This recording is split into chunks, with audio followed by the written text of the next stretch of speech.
Di sebuah hutan hijau yang penuh kehidupan, seorang petualang muda berhadapan dengan monster slime berukuran besar. Setelah pertarungan dimenangkan, Ryoma menghela napas lega sambil menyeka butiran keringat di pelipisnya.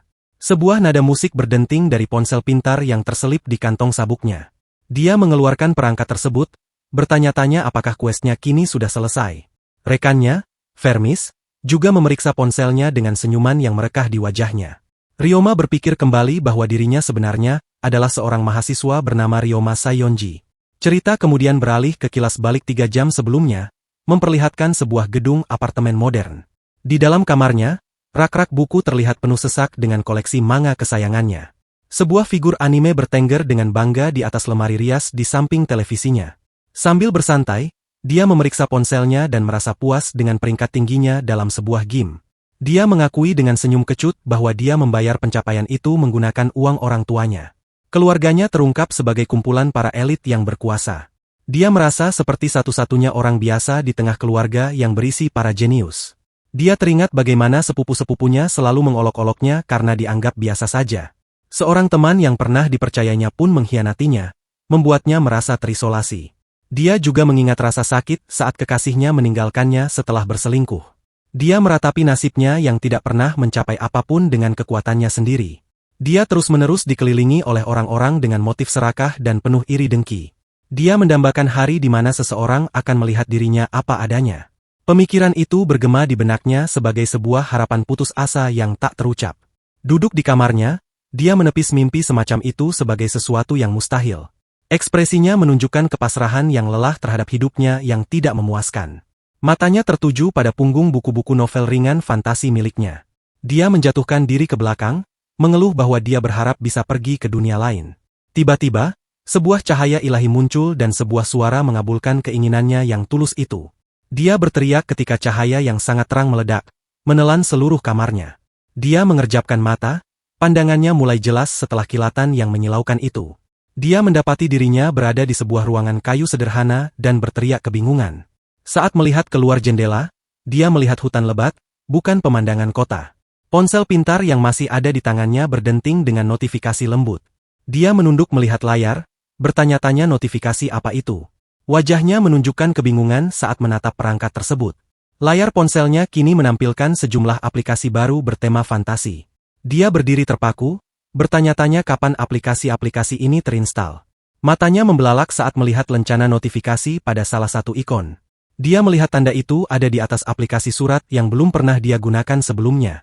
Dia membuka pesan tersebut dan melihat bahwa pesan itu ditujukan langsung kepadanya dengan menyebut namanya. Dia membaca pesan dari Murp, dewa permainan dan kesenangan. Sang dewa menjelaskan bahwa dunia baru ini memiliki sihir dan monster seperti dalam cerita-ceritanya. Rona kegembiraan mulai menyebar di wajahnya saat dia memahami situasi ini. Dia berteriak kegirangan, menyadari bahwa dia telah dikirim ke dunia lain. Dia sangat berharap pengalaman luar biasa ini bukan sekadar mimpi. Pesan itu menjelaskan bahwa ponselnya telah dimodifikasi agar berguna di sini. Pesan itu juga menyatakan bahwa rasnya telah diubah untuk membantunya bertahan hidup. Pesan ilahi itu diakhiri dengan permintaan sederhana untuk menikmati dunia ini. Matanya berbinar dengan kegembiraan dan kemungkinan tanpa batas. Dia membayangkan dirinya sebagai petualang heroik dengan pedang dan sihir. Dia bertanya-tanya ras baru apa yang dia miliki sekarang, mungkin seorang elf atau beasman. Duduk di tempat tidur, dia memutuskan untuk memeriksa statusnya di aplikasi baru. Jarinya menggulir layar ke bawah, berhenti pada bagian ras dan usia. Dia dengan tenang membaca kata demigod, namun maknanya belum benar-benar meresap. Rasa terkejut akhirnya menghantamnya dan dia melompat bangun, meneriakkan kata itu dengan tidak percaya. Pikirannya berpacu, menyadari bahwa demigod adalah makhluk yang sangat kuat dan tidak masuk akal. Dia dengan panik menggunakan aplikasi pencarian untuk mencari arti istilah demigod. Aplikasi itu menampilkan gambar makhluk ilahi yang mendefinisikan ras yang kuat tersebut. Dia mengetahui bahwa dia adalah satu dari hanya 5 makhluk sejenis itu, dan tekanan dari fakta tersebut membuatnya berkeringat. Dia teringat wajah-wajah penuh iri dari masa lalunya, takut hal itu akan terjadi lagi. Dia mendongak, mengingat kata-kata terakhir sang dewa yang menyuruhnya untuk menikmatinya. Senyum penuh tekad muncul saat dia memutuskan untuk merangkul kehidupan baru ini.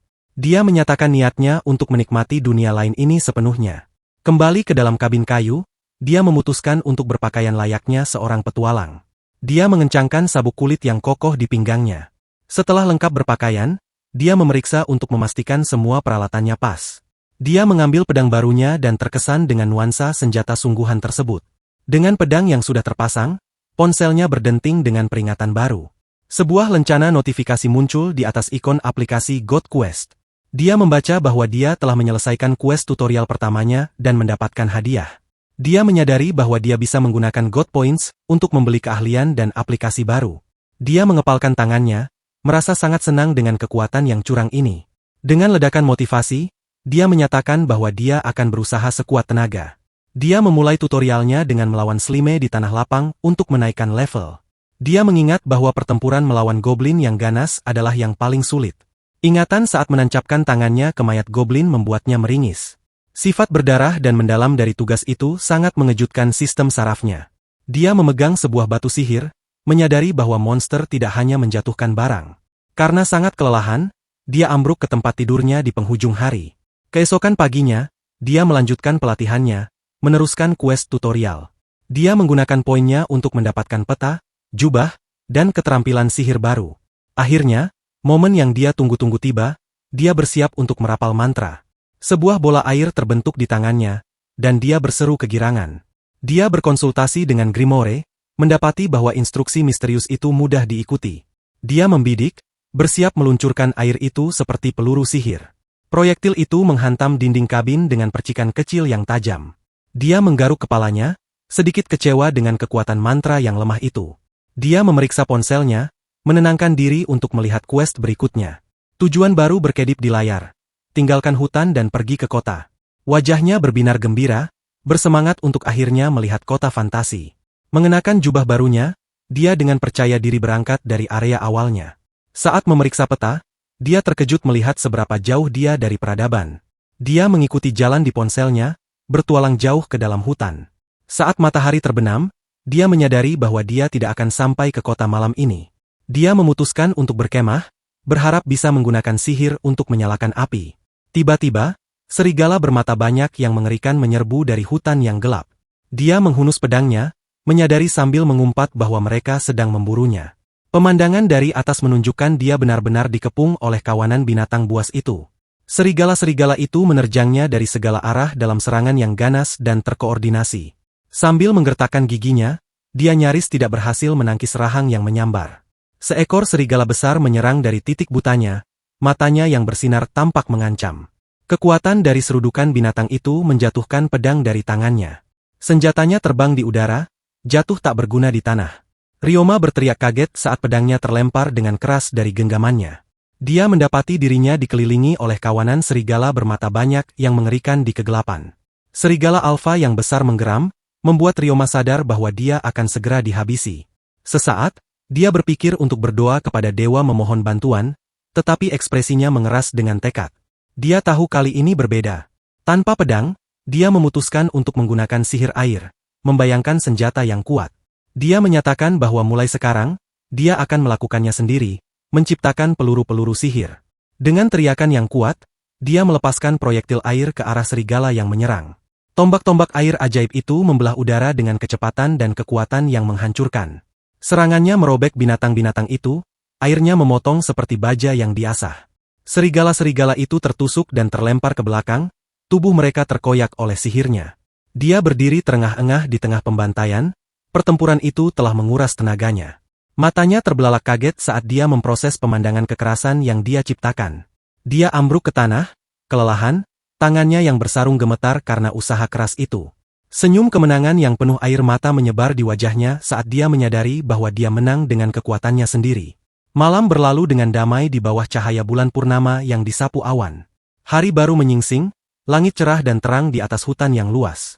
Ryoma akhirnya keluar dari hutan, terengah-engah saat melihat jalan dan para pelancong. Seorang kesatria dalam kelompok itu mengungkapkan keterkejutannya melihat orang lain dari dunia lain. Ryoma mengamati kereta yang mendekat, ekspresinya lelah namun penuh harap. Pengemudi kereta berseru, memperhatikan kondisinya yang compang-camping dan bertanya apakah dia akan pergi ke Vales. Mendongak, Ryoma membenarkan bahwa kesanalah tujuannya. Pria itu dengan ramah menawarinya tumpangan, menjelaskan bahwa kota masih jauh. Ryoma ragu-ragu, bertanya-tanya apakah dia bisa mempercayai orang-orang asing ini meskipun tawaran mereka baik. Dia memutuskan untuk menerima kebaikan mereka, mengetahui bahwa dia memiliki sihir jika masalah muncul. Dengan membungkuk dalam-dalam, dia dengan penuh syukur menerima tawaran mereka, menempatkan dirinya dalam perawatan mereka. Seorang petualang ramah di kereta bertanya apakah Ryoma adalah seorang pelancong. Dia menjelaskan bahwa dia dan rekan-rekannya sedang menjaga kereta kuda tersebut. Dia memperkenalkan dirinya sebagai Roma dan wanita muda di sampingnya sebagai Vermis. Ryoma memperkenalkan dirinya sebagai balasan, menerima uluran tangan persahabatan dari Roma. Pengemudi memastikan Ryoma sudah naik dan mengumumkan bahwa mereka akan berangkat. Roma menunjuk ke depan, dengan riang menyatakan tujuan mereka, kota Fales. Di atas kereta, Vermis bertanya kepada Ryoma dari mana dia melakukan perjalanan untuk sampai ke Fales. Ryoma menjawab dengan samar bahwa dia dari timur jauh dan bertanya tentang kelompok mereka. Roma bersikeras dipanggil dengan nama depannya tanpa gelar kehormatan formal apapun. Dia menjelaskan bahwa mereka adalah petualang dan Vermis, teman masa kecilnya, adalah penyihir angin. Tiba-tiba, perut Roma mengeluarkan bunyi keroncongan yang keras dan mendesak. Dia memegangi perutnya, menyatakan bahwa dia lapar dan sudah waktunya makan siang. Dia mengeluarkan sepotong biskuit keras, makanan sederhana untuk perjalanan. Saat makan, Roma berbalik dan bertanya kepada Ryoma apakah dia tidak akan makan apa-apa. Ryoma mengatakan dia tidak lapar dan hanya akan minum air, lalu menciptakan bola air yang sempurna. Roma dan Vermis menatap dalam keheningan yang terpana saat Ryoma dengan santai meminum air sihir tersebut. Roma mengomentari keahliannya sementara Vermis bertanya apakah dia seorang penyihir yang kuat. Ryoma dengan gugup bersikeras bahwa dia hanyalah seorang pelancong biasa. Vermis menunjukkan bahwa dia tidak merapal mantra apapun untuk mengeluarkan sihir. Matanya berbinar saat dia menjelaskan bahwa sihir tanpa mantra adalah seni rahasia bagi para master. Ryoma terkejut, menyadari bahwa Grimoire yang dia baca tidak pernah menyebutkan hal semacam itu. Pengemudi kereta juga terkesan, bersyukur memiliki penyihir air yang terampil dalam perjalanan mereka. Roma memuji kemampuannya. Tetapi Ryoma berpikir itu lebih baik daripada status demigotnya terungkap. Kereta akhirnya melintasi jembatan batu. Melewati gerbang utama kota, Roma mengumumkan kedatangan mereka di kota Fales yang megah. Ryoma memandang keluar ke arah kota yang ramai, wajahnya dipenuhi dengan kekaguman dan kegembiraan murni. Dia kagum melihat pemandangan kota dunia lain yang nyata dan ramai dengan banyak orang. Dia dengan bersemangat menunjuk sebuah toko senjata yang dipenuhi petualang dan baja yang berkilauan. Dia memperhatikan banyak orang lain dari dunia lain di antara kerumunan di pasar. Pengemudi bertanya tentang rencana Ryoma, dan dia menawarkan diri untuk membantu membongkar muatan kereta. Kelompok itu menurunkan peti dan karung dari kereta di depan sebuah bangunan. Dengan tas terakhir yang diturunkan, pengemudi berterima kasih kepada Ryoma atas bantuannya. Dia bertanya apakah Ryoma memiliki tempat tinggal dan menawarkan untuk memperkenalkannya kepada seseorang. Roma mengatakan mereka akan tinggal di kota dan berharap bisa bertemu Ryoma lagi segera. Roma dan Vermis melambaikan tangan perpisahan yang ceria saat mereka berpisah dengan Ryoma. Ryoma berdiri di depan penginapan yang direkomendasikan oleh kepala kargo bernama Lunas kepadanya. Penjaga penginapan menyambutnya dan menjanjikan harga yang sangat murah karena rekomendasi tersebut. Kemudian, Ryoma menjatuhkan diri ke tempat tidurnya, benar-benar kelelahan karena kejadian sepanjang hari itu. Dia berpikir dengan gembira tentang kota yang indah dan orang-orang baru yang dia temui. Dia tiba-tiba duduk, teringat bahwa dia benar-benar lupa tentang tutorialnya. Memeriksa ponselnya, dia melihat bahwa dia telah menyelesaikan sebuah quest dan mendapatkan tas item sihir. Dia menguji tas itu, menyadari bahwa itu adalah cara yang nyaman dan rahasia untuk menyimpan barang-barangnya. Dia menggulir layar ponselnya, bertanya-tanya apa quest selanjutnya. Dia melihat quest berikutnya adalah mendaftar di guild petualang dan merasa bersemangat. Dia memutuskan hari ini sudah terlalu larut dan akan pergi besok. Sangat menantikan hal itu. Malam turun menyelimuti kota, langit menjadi gelap dan dihiasi bintang-bintang yang jauh. Pagi berikutnya tiba dengan langit cerah di atas atap-atap kota. Ryoma berkeliaran di jalanan sambil bertanya-tanya di mana lokasi guild petualang. Aplikasi peta di ponselnya menunjukkan lokasi yang tepat, membawanya ke sebuah lambang yang familiar. Dia mendongak menatap bangunan batu bertingkat yang mengesankan dari gedung guild tersebut. Dia berdiri kagum di depan pintu hiasan yang megah dari aula guild. Dia mengintip ke dalam, ekspresinya bercampur antara gugup dan gembira. Dia terpesona oleh pemandangan guild petualang yang nyata dan ramai. Dia memperhatikan para petualang yang sedang menukarkan bagian tubuh monster untuk mendapatkan hadiah mereka di konter. Petualang lain berkumpul di sekitar papan quest, mencari pekerjaan mereka berikutnya. Sebuah suara yang akrab memanggil namanya dari seberang aula yang ramai. Ternyata itu Roma yang menyapanya dengan lambaian tangan ramah. terkejut melihatnya lagi begitu cepat. Roma bertanya apakah dia seorang petualang, tetapi Ryoma menjelaskan bahwa dia ada di sini untuk mendaftar menjadi petualang. Merasa senang dengan kabar tersebut, Roma menawarkan diri untuk menunjukkan jalan ke konter pendaftaran. Seorang resepsionis profesional bernama Rene menyambutnya di guild cabang Vales. Dia menjelaskan bahwa prosesnya akan dimulai dengan pemeriksaan status menggunakan bola kristal. Ryoma menunduk, keringat dingin karena gugup mengucur di alisnya. Saat dia ragu-ragu, dia menyadari perangkat itu akan mengungkapkan status demigod miliknya kepada semua orang di guild. Rene bertanya apakah ada sesuatu yang salah, dan dia hanya bisa menyangkal dengan terbata-bata. Dia memejamkan mata, tahu bahwa dia harus melanjutkannya demi menyelesaikan tutorial. Dia meminta Rene untuk tidak terkejut dengan apapun yang diungkapkan kristal itu tentang dirinya. Dengan tekad yang kuat, dia memutuskan bahwa dia tidak punya pilihan lain dan mengulurkan tangan ke arah kristal. Sebuah pilar cahaya putih yang menyilaukan meledak dari kristal itu, menelan seluruh aula. Roma bergegas ke sisinya, bertanya apa yang baru saja terjadi. Saat Ryoma berkeringat gugup, dia dengan panik melambaikan tangannya, memohon agar mereka merahasiakan apa yang mereka lihat. Rene, sang resepsionis, tampak sangat bingung dan kewalahan dengan kejadian itu. Dia dengan cepat mendapatkan kembali ketenangannya dan menawarkan untuk memandu Ryoma ke ruangan pribadi. Ryoma duduk sendirian di sebuah kantor, berpikir bahwa ini sangat merepotkan, meskipun dia berhasil menghindari keributan di depan umum. Saat dia duduk di kantor yang sunyi, pintu terbuka dengan bunyi klik. Seorang pria besar berkepala botak memperkenalkan dirinya sebagai Guild Master Gimmel. Gimmel menyatakan bahwa pendaftaran Ryoma mengidentifikasinya sebagai seorang demigod. Gimmel meminta untuk mengonfirmasi hal ini, tetapi Ryoma memintanya untuk berbicara dengan santai saja. Dia menyajikan bola kristal yang lebih presisi untuk tes terakhir. Dengan pasrah, Ryoma mengulurkan tangannya untuk menyentuh kristal itu. Kilatan cahaya putih yang meledak dengan dahsyat menyembur dari bola tersebut. Gimmel dan Rene terlempar ke belakang, wajah mereka berkerut karena terkejut. Ketika cahaya memudar, ruangan itu ditinggalkan dalam keheningan yang terpana. Sang Guildmaster menjatuhkan dirinya dengan paksa pada satu lutut di hadapan Ryoma. Dia menyatakan status Ryoma telah dikonfirmasi dan menjanjikan sebuah kartu khusus. Gimmel bersikeras dia tidak bisa bersikap santai dengan seorang demigod. Rene, dengan wajah yang tertutup bayangan, berbicara dengan gugup. Dia dengan penuh semangat bertanya apakah legenda tentang tanda ilahi itu benar. Ryoma bingung, bertanya-tanya apakah dia memiliki hal semacam itu. Tiba-tiba, denting musik terdengar dari kantong di pinggangnya. Dia mengeluarkan ponselnya, menjelaskan bahwa itu adalah surat dari Murfim. Pesan dewa itu dengan santai menyatakan bahwa tanda itu ada di tulang belikatnya. Gimmel menunjuk dengan jari gemetar, bertanya tentang lempengan hitam itu. Ryoma menjelaskan bahwa itu adalah alat ilahi dengan kemampuan dari dewanya. Dia menyampaikan pesan yang mengonfirmasi bahwa tanda itu ada di bahunya. Rene tersentak, kegembiraannya memuncak mendengar pengungkapan itu. Dia dengan antusias meminta untuk melihatnya, tetapi Gimmel menjadi murka karena merasa itu tidak pantas.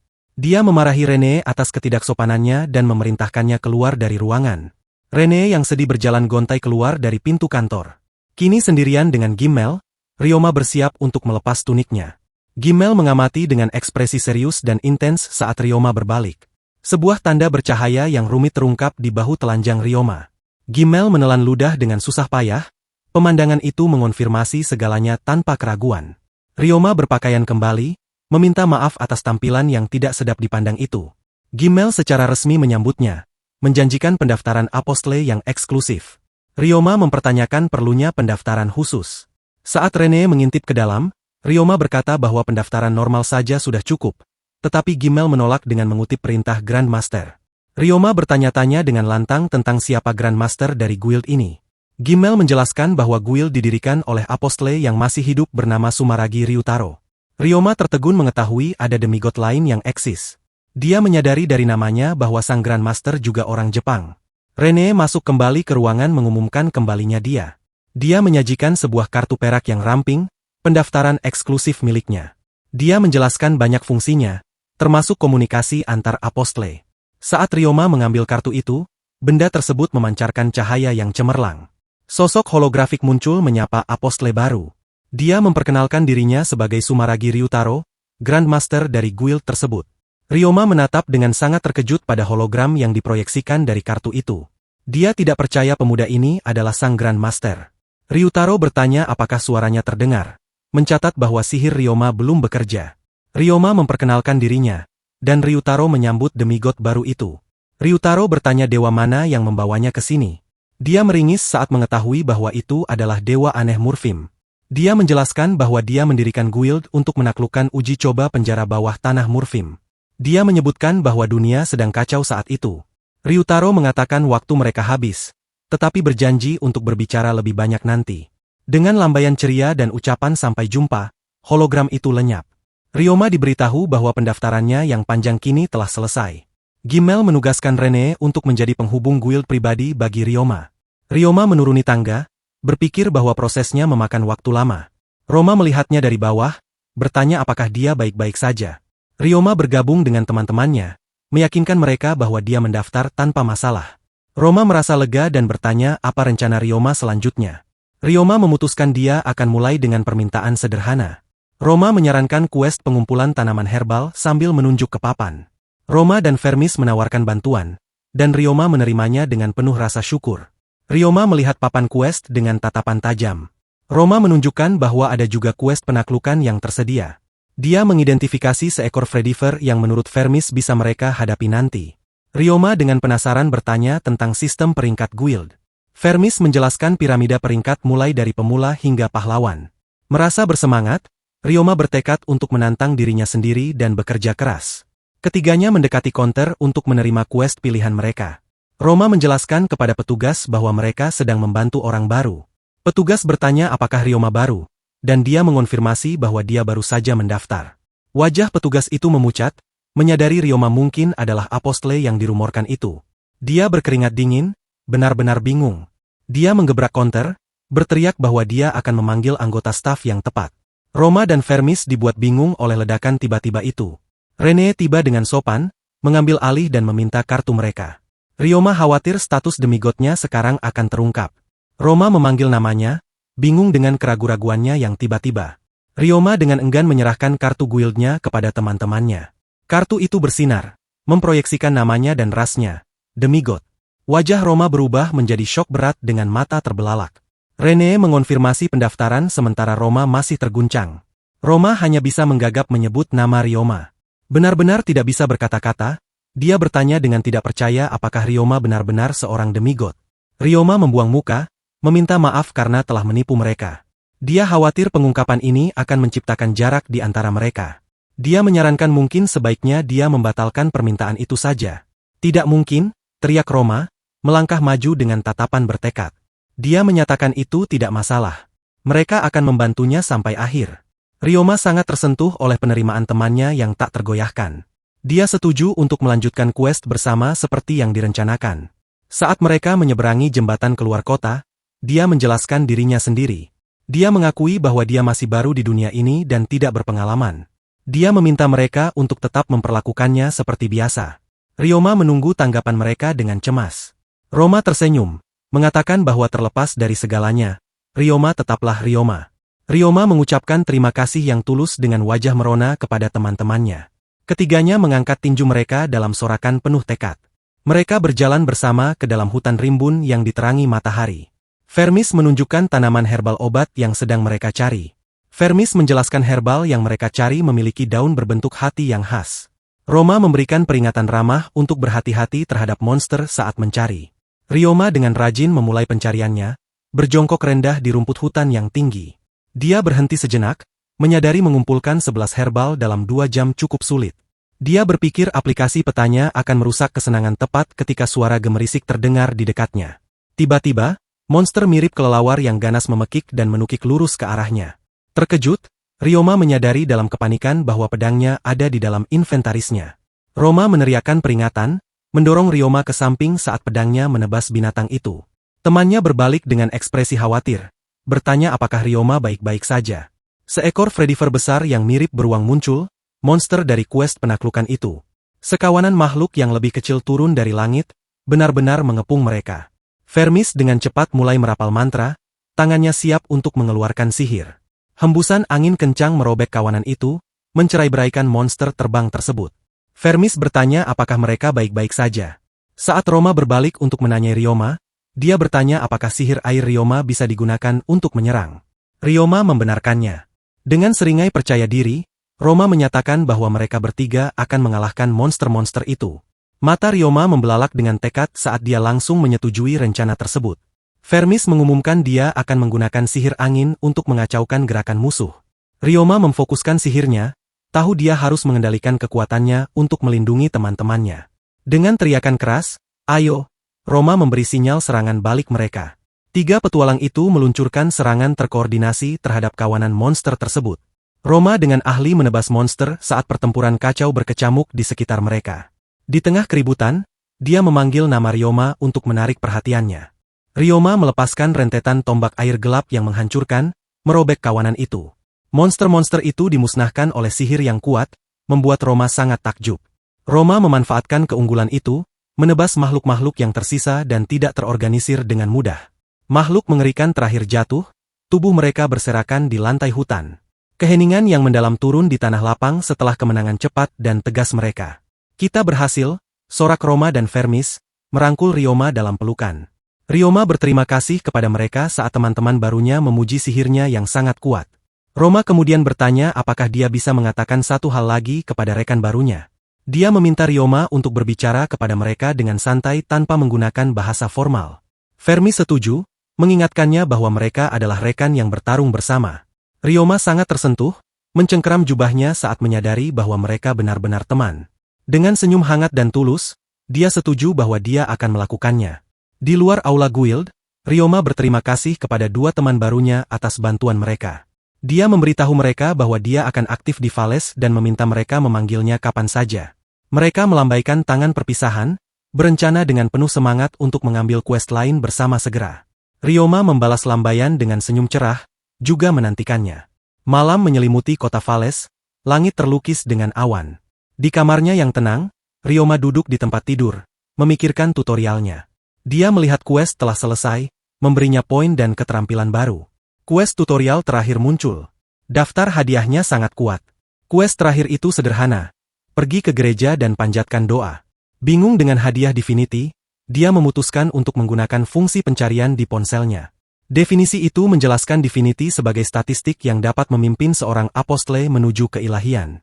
Dia khawatir tentang rencana Murfim. Karena hanya ingin menjadi petualang biasa, dia memutuskan akan mengunjungi gereja besar keesokan harinya untuk menyelesaikan quest. Dia memasuki aula luas yang dipenuhi pilar di gereja utama kota. Tidak yakin bagaimana cara berdoa, dia memutuskan untuk meniru jemaat lain. Dia berlutut dan memanggil dalam hati, mengumumkan kehadirannya kepada Dewa Murfim. Seketika, dunia di sekelilingnya larut menjadi pola cahaya abstrak yang cemerlang. Ryoma melihat sekeliling dengan kaget, lingkungannya benar-benar lenyap. Dia berdiri sendirian di ruang etos cahaya yang luas dengan pilar-pilar raksasa. Seorang anak laki-laki ceria menyapanya dengan menyebut namanya dari atas pilar besar. Anak laki-laki itu, Murfim, memberikan lambaian ramah, ekspresinya terbuka dan menyambut. Ryoma bertanya apakah ini Murfim dan dewa itu dengan riang membenarkannya. Ryoma bertanya mengapa dia dibawa ke dunia ini. Jawaban Murfim sederhana. Dewa itu menjelaskan bahwa dia hanya ingin Ryoma menikmati dunia baru ini. Ryoma berdiri diam, meresapi kata-kata dewa yang sederhana namun mendalam itu. Murfim menyuruhnya untuk bersenang-senang, berjanji bahwa dia akan senang menontonnya.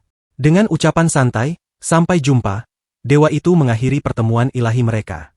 Ryoma tersentak kembali ke dunia nyata, mendapati dirinya berlutut sekali lagi di dalam gereja. Dia melihat ke sekeliling aula yang luas, memastikan dia telah kembali ke dunianya. Tatapannya tertuju pada sebuah patung di depan tempat suci. Patung itu adalah rupa batu yang sempurna dari dewa yang baru saja dia temui. Dia menyeringai, memahami pesan dewa untuk menikmati hidup sepenuhnya. Saat dia bangun untuk pergi, tas itemnya berdenting, menandakan sebuah pesan masuk. Dia melihat pesan simbolis yang aneh, mengkonfirmasi bahwa dewa memang sedang mengawasi. Dengan tujuan baru yang pasti, Ryoma melangkah keluar dari gereja agung. Di luar, dia mengetuk ponselnya untuk menerima hadiah karena telah menyelesaikan tutorial. Ponsel itu tiba-tiba berkedip dengan cahaya terang, mengejutkannya dengan intensitasnya. Benda itu lenyap dari tangannya, meninggalkan lingkaran sihir sebelum muncul kembali. Dia melihat sekeliling dengan bingung, bertanya-tanya apa yang baru saja terjadi pada ponsel pintarnya. Dia melihat ponsel itu telah muncul kembali dengan antarmuka pengguna baru yang lebih ramping. Dia menyadari bahwa dia sekarang dapat memanggil dan menghilangkan ponselnya hanya dengan memikirkannya. Dia mengerti bahwa ini adalah pembaruan ponsel pintar yang dia terima sebagai hadiah. Saat memeriksa layar, dia memperhatikan bahwa daftar quest-nya telah bertambah. Bagian quest harian baru telah ditambahkan, menawarkan tugas yang dapat diulang. Dia menyeringai, bersemangat dengan prospek mengerjakan quest harian demi hadiah. Tutorial sudah selesai. Dia menyatakan bahwa dia sekarang akan menikmati dunia ini sepenuhnya. Dia segera menuju ke guild untuk menerima quest penaklukan goblin. Dia berangkat dari kota, menuju ke hutan terdekat sendirian. Sekelompok goblin yang menggeram menyerbunya, mengacungkan senjata kasar. Dengan gerakan sederhana, dia melepaskan tombak air yang dengan mudah menghabisi mereka. Dia berjalan melalui hutan yang sunyi, berkata betapa mudahnya kemenangan itu. Dia meringis, mengeluh bahwa memotong tubuh mereka untuk bukti adalah bagian tersulit. Tiba-tiba, pikirannya terganggu oleh teriakan minta tolong yang putus asa. Dia menemukan seorang petualang muda sedang melawan sekawanan serigala monster. Salah satu binatang itu menerjang, menancapkan taringnya dalam-dalam ke bahu petualang tersebut. Ryoma langsung bersiap untuk merapal mantra sihir air demi menyelamatkannya. Sihirnya menghantam kawanan serigala itu, membuat makhluk-makhluk tersebut terlempar jauh. Serangan kuat itu menetralkan ancaman dalam satu pukulan yang menentukan. Dia bergegas ke arah pria yang jatuh itu, bertanya apakah dia baik-baik saja dan menyuruhnya bertahan. Dia memunculkan ramuan penyembuh langsung dari aplikasi inventaris ponsel pintarnya. Dia menopang kepala pria yang terluka itu dan mendesaknya untuk meminum ramuan tersebut. Cahaya keemasan bersinar saat luka parah itu secara ajaib menutup dengan sendirinya. Ekspresi kesakitan pemuda itu melunak saat sihir penyembuhan mulai bekerja.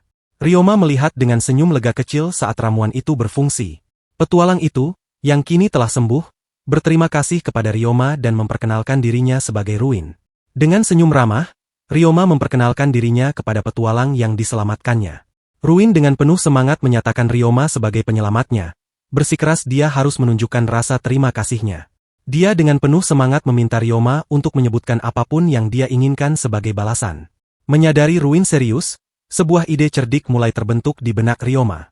Dia mengusulkan agar mereka memainkan sebuah permainan yang diterima dengan antusias oleh Ruin. Ryoma berpikir ini sempurna untuk questnya dan untuk menguji keterampilan baru. Nama kemampuan barunya yang tangguh itu terungkap, Game Master. Kekuatan ini memungkinkannya untuk mengendalikan permainan dan mendeteksi kecurangan secara instan. Dengan senyum penuh arti, Ryoma memutuskan permainan yang akan mereka mainkan. Dia memegang koin perak besar yang penuh hiasan, mengusulkan lemparan koin sederhana. Dengan jentikan jempolnya, dia mengirim koin itu berputar tinggi. Ryoma meminta Ruin untuk memilih, yang dengan bersemangat berteriak, "Kepala!" Gumpalan energi sihir samar bersinar di sekitar tangan Ryoma saat dia fokus. Dengan hasil yang sudah ditentukan, dia dengan tenang menyatakan bahwa dia akan memilih ekor. Dia mengungkapkan koin di sarung tangannya, menunjukkan bahwa ekor adalah pemenangnya. Ruin dengan bersemangat meminta untuk bermain lagi, dan Ryoma, yang mengerti, setuju. Ryoma menyadari kekuatannya memungkinkannya untuk mengubah sisi koin sesuka hati. Dia kemudian mengendalikan 5 lemparan berikutnya, memastikan Ruin memenangkan setiap lemparan. Ryoma mengusulkan taruhan, mempertaruhkan batu sihir goblin melawan tanaman herbal milik Ruin. Ruin dengan antusias memilih kepala sementara Ryoma memilih ekor untuk taruhan itu. Ryoma mengungkapkan koin itu sebagai kepala, menyatakan Ruin sebagai pemenang taruhan mereka. Saat Ruin merayakan kemenangan, sekantong tanaman herbal muncul di tangannya. Ryoma menjelaskan bahwa barang yang dipertaruhkan secara otomatis berpindah ke pemenang. Dia memikirkan kemampuan barunya, menyadari kenyamanan dan potensi bahayanya. Ruin mencoba mengembalikan kemenangannya, tetapi Ryoma dengan riang menolak tawarannya. Ruin bersikeras mereka kembali ke kota bersama, meminta Ryoma untuk menunggu. Kembali di kota, kedua petualang itu menemukan sebuah penginapan lokal. Ruin mengajak Ryoma untuk bergabung dengannya makan, dan dia dengan senang hati menerimanya. Saat mereka makan, Ruin memuji makanan penginapan yang ternyata lezat. Menemukan penginapan itu murah, Ryoma memutuskan dia akan menginap di sana malam ini. Mereka dengan menggemaskan setuju bahwa mereka hanya akan berbagi kamar. Di kamar bersama mereka, Ruin meregangkan tubuh sementara Ryoma duduk di tempat tidurnya. Ryoma memeriksa ponselnya, berencana menggunakan poin untuk meningkatkan sihirnya. Mata Ruin berbinar karena penasaran saat dia bertanya tentang alat sihir itu. Ryoma mengingat bola kristal guild dan mengkonfirmasi itu sesuatu yang serupa. Ruin dengan sedih mengatakan dia ingin menghasilkan cukup uang untuk membeli alatnya sendiri. Mendengar ini, ekspresi bijaksana dan cerdas melintas di wajah Ryoma. Dengan poin yang tegas, dia menawari Ruin pekerjaan paruh waktu. Ruin mendongak dari tempat tidurnya, benar-benar terkejut dengan tawaran itu. Dia bertanya apa itu pekerjaan paruh waktu, dan Ryoma mengklarifikasi itu adalah sebuah permintaan. Ryoma akan memburu goblin sementara Ruin akan mengekstrak batu sihir mereka.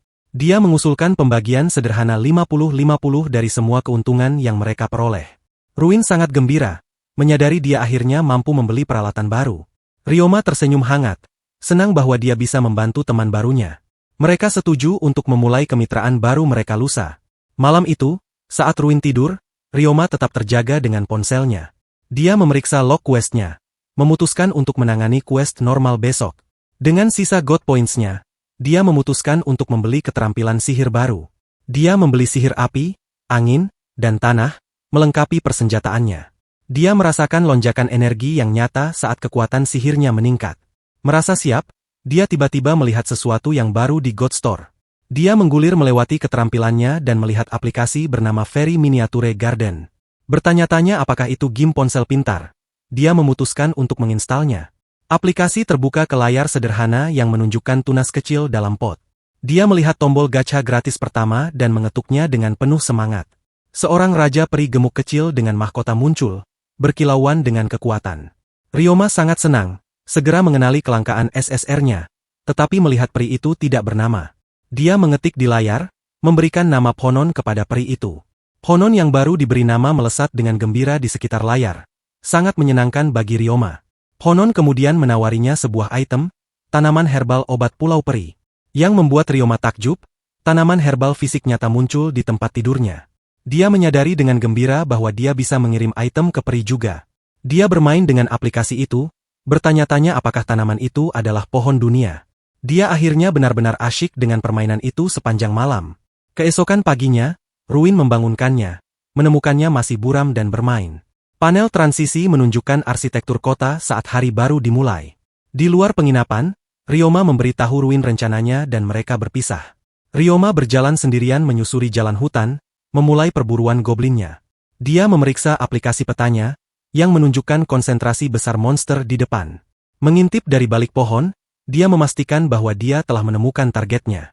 Dia menemukan sarang goblin besar yang penuh dengan lusinan makhluk itu. Dia bertekad untuk menguji sihir barunya dan memusnahkan mereka semua sekaligus. Dia melepaskan sihir tanahnya, meluncurkan rentetan proyektil batu yang mematikan. Batu-batu itu menghantam para goblin, tengkorak mereka pecah saat terkena benturan. Sarang goblin meletus menjadi kekacauan saat para penyintas menyerbu ke depan. Mata Ryoma menyipit saat dia bersiap untuk melepaskan mantra berikutnya. Dia memanggil badai bilah angin setajam silet dari ujung jarinya. Sihir angin mengiris para goblin yang menyerang, menebas mereka hingga jatuh. Dengan seringai percaya diri, dia bersiap untuk menghabisi makhluk yang tersisa. Tiba-tiba, seekor hobgoblin yang jauh lebih besar muncul, bos dari sarang itu. Binatang besar itu meraung dan menyerbu langsung ke arah Ryoma. Ryoma mengulurkan tangan, memerintahkan monster yang menyerang itu untuk membeku. Hobgoblin itu dihancurkan oleh kekuatan tak terlihat. Tubuhnya meledak ke dalam dengan keras. Ryoma menghela napas, mengakui bahwa itu adalah momen yang sangat berbahaya. Dia menggunakan aplikasi inventaris ponselnya untuk mengumpulkan semua mayat goblin. Dia memeriksa ensiklopedia monster, mengkonfirmasi bosnya adalah seekor hobgoblin.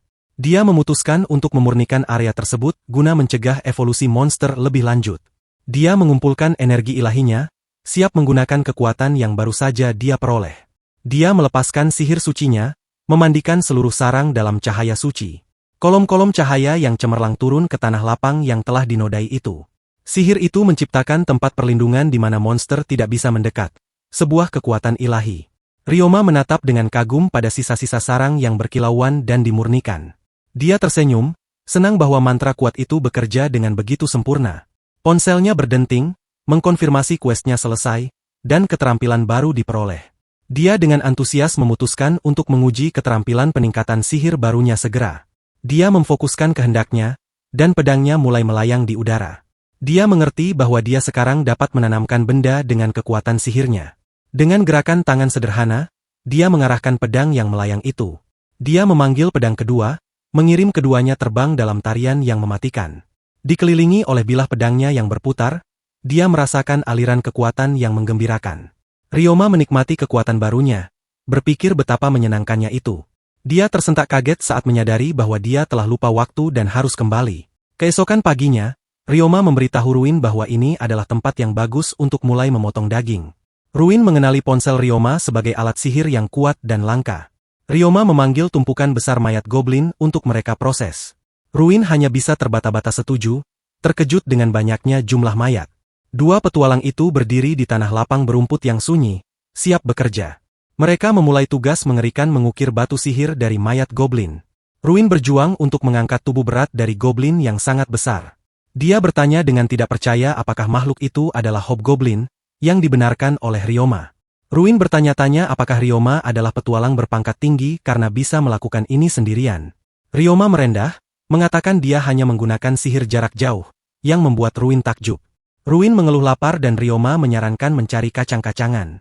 Setelah pekerjaan mereka selesai, Ryoma dengan riang menyarankan agar mereka pergi mengambil bayaran di guild. Matahari terbenam di atas gedung megah guild petualang di Vales. Hasil tangkapan mereka memberi mereka uang yang mencengangkan sebesar 2.132 venas yang ditumpuk tinggi di konter. Baik Ryoma maupun Ruin tidak bisa berkata-kata melihat jumlah uang yang sangat besar itu. Ryoma menyerahkan sekantong koin kepada Ruin, menyebutnya sebagai bayarannya untuk hari itu. Saat mereka merayakan, suara tegas menyapa Tuan Ryoma. Guild Master Gimel muncul, mengatakan dia memiliki pesan mendesak untuk Ryoma. Ruin dan Ryoma terkejut dengan nada serius Gimel yang tidak biasa. Gimel menyuruh Ruin untuk kembali ke penginapan karena perlu berbicara dengan Ryoma sendirian. Gimel memimpin Ryoma ke ruang pribadi, pintu berat menutup di belakang mereka. Dia mengungkapkan bahwa utusan dari Raja Veranda telah tiba untuk sebuah audiensi. Ryoma berkeringat dingin, benar-benar terkejut dengan berita itu. Dia berteriak sangat tidak percaya, tidak mampu memahami penyebutan tentang raja. Ryoma bertanya apakah dia bisa menolak, tetapi Gimel bersikeras bahwa dia harus pergi. Gimel menjelaskan bahwa sebagai seorang demigod, kedudukan Ryoma lebih tinggi daripada raja. Ryoma mempertimbangkan hal ini, tahu dia tidak bisa bersikap kasar kepada penguasa negara. Dia memutuskan yang terbaik adalah tidak membuat gesekan yang tidak perlu di rumah barunya. Menyimpulkan lebih baik bertemu mereka, Ryoma menyetujui audiensi tersebut. Dia meminta waktu sehari untuk mempersiapkan mentalnya demi pertemuan penting itu. Gimel setuju, menyuruhnya datang ke guild saat dia siap. Ryoma berjalan menyusuri kota di malam hari, beban berita itu menimpanya. Pemandangan menetap di penginapan, jendelanya terang benderang dengan hangat di tengah kegelapan. Keesokan paginya, penjaga penginapan mengkonfirmasi bahwa Ruin telah mengamankan kamar bersama mereka. Ryoma diam-diam mendorong pintu kamar mereka terbuka. Dia menemukan Ruin tertidur dan tersenyum, berterima kasih padanya karena telah mengurus semuanya. Kemudian, Ruin membasuh wajahnya di baskom kayu, memercikkan air ke dirinya sendiri. Dia bertanya kepada Ryoma siapa dia sebenarnya, penasaran dengan perilaku Guild Master. Ryoma setuju bahwa sikap formal Gimel sangat tidak biasa. Memutuskan temannya dapat dipercaya, dia merogoh jubahnya untuk mengambil kartu guildnya. Dia menunjukkan kartu perak itu kepada Ruin, teks holografiknya memproklamasikan dirinya sebagai demigod. Ruin tersandung ke belakang karena terkejut, menggagap tentang rumor seorang apostle. Ryoma bingung, mencoba menghentikan temannya bertindak begitu formal. Dia memohon pada Ruin untuk tidak khawatir dan memperlakukannya seperti sebelumnya. Dia meraih tangan Ruin, mengingatkannya bahwa mereka adalah teman yang bekerja bersama. Dengan air mata berlinang, Ryoma mengatakan rasanya sepi ketika teman memperlakukannya berbeda. Tergerak oleh ketulusannya, Ruin memintanya untuk tidak terlihat begitu sedih dan menyetujuinya. Ruin berjanji untuk menghilangkan penggunaan gelar kehormatan, dan Ryoma tampak sangat lega. Ruin menyarankan agar mereka makan malam, tetapi Ryoma ingin melakukan sesuatu yang lain terlebih dahulu. Mereka tiba di luar toko senjata yang ditandai dengan baju zirah dan perisai. Di dalam, mereka terkesan dengan berbagai macam senjata yang dipamerkan. Ruin meminta izin untuk mencoba beberapa peralatan baru, dan Ryoma mendorongnya untuk melakukannya. Ryoma memperhatikan sambil tersenyum, berpikir betapa laki-laki sangat menyukai hal semacam ini. Ruin memegang pedang baru, tampak ragu saat menimbang pilihannya. Dia menunjukkan dua pedang kepada Ryoma, mengakui bahwa dia kesulitan memutuskan. Ryoma dengan malu-malu mengakui bahwa dia tidak tahu apa-apa tentang kualitas senjata. Dia menyuruh Ruin untuk memilih salah satu yang dia rasa lebih baik untuknya. Sebuah suara ceria menyapa mereka. Itu Roma yang membutuhkan pedang baru setelah bertarung melawan orc. Ryoma dengan gembira memperkenalkan Roma dan Ruin, menyebut mereka berdua sebagai temannya. Dia meminta Roma yang lebih berpengalaman untuk membantu Ruin memilih baju zirah baru. Roma menyarankan perisai kecil yang ringan dan pelindung lengan, Fambrach, sempurna untuk pertahanan yang gesit. Ruin dengan penuh rasa syukur menerima saran itu dan memutuskan untuk mengambil perlengkapan yang direkomendasikan. Ryoma memperhatikan pelindung lengan milik Roma yang sudah cukup usang dan bertanya tentang hal itu. Roma mengakui sambil menghela napas bahwa anggarannya sedikit ketat untuk melakukan peningkatan. Ryoma memandang dengan ekspresi bijaksana, sebuah ide mulai terbentuk di benaknya. Dia mengumumkan bahwa dia akan membelikan peralatan baru untuk Ruin sebagai hadiah. Dia bersikeras, mengatakan dia ingin memastikan temannya terlindungi dengan baik. Ruin yang tersipu merasa tersentuh oleh kebaikan temannya dan berterima kasih padanya. Ryoma juga memberikan beberapa ramuan penyembuh kepada Ruin, yang diterimanya dengan penuh rasa syukur. Ryoma menyarankan agar mereka semua makan malam, dan Roma mengatakan dia tahu tempat yang bagus.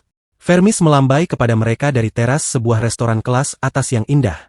Keempat sekawan itu duduk bersama mengagumi tempat yang bergaya dan elegan tersebut.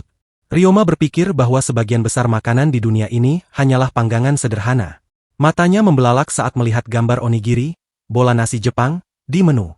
Dia berteriak tak percaya sambil menunjuk ke menu sementara teman-temannya memandang bingung. Vermis dengan bangga menjelaskan bahwa hidangan itu ditemukan oleh Apostle Hana Higuchi. Dia menjelaskan lebih lanjut bahwa Hana adalah sosok yang dihormati yang mendirikan negeri Hinamoto. Ryoma segera mengerti, menyadari bahwa itu masuk akal jika Hana juga orang Jepang. Seorang pelayan wanita tiba dengan pesanan mereka, mengumumkan bahwa makanan mereka sudah siap. Steak hamburger yang tampak lezat dan sandwich berukuran besar disajikan. Ketiga pemuda itu menatap makanan tersebut, wajah mereka berbinar dengan kegembiraan.